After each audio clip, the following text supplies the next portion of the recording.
bokeh bon khe yinu ngam nan a bunga sau đó nu he bang jet ki omatien a bang a pe jing iten na ngala kun khai ruma lawai jing and the burka nas dang bobby girl Tiew kulap babagiro ngam te ba tin chiu ko Tiew yaman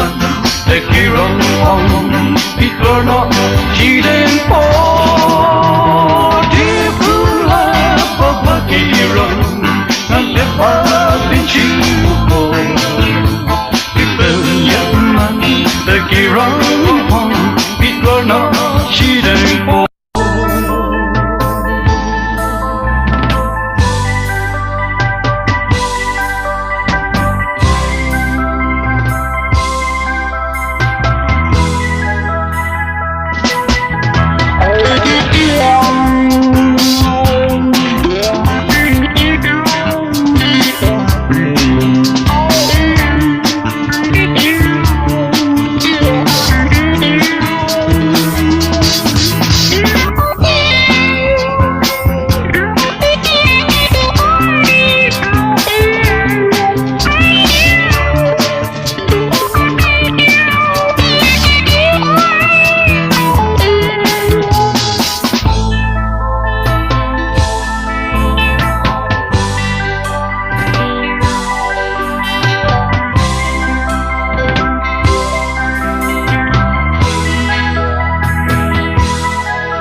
Manusia batar haka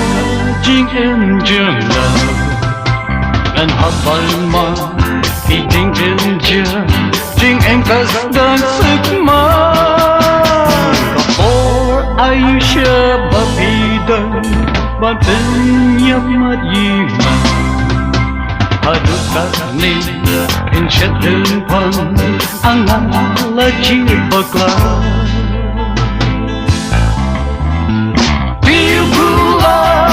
Bagirong ngam te ba tin chiu ko Pipen yaman te kirong hong Pikor chi den po Tiew kulap bagirong ngam te ba tin chiu ko Pipen yaman te kirong hong Pikor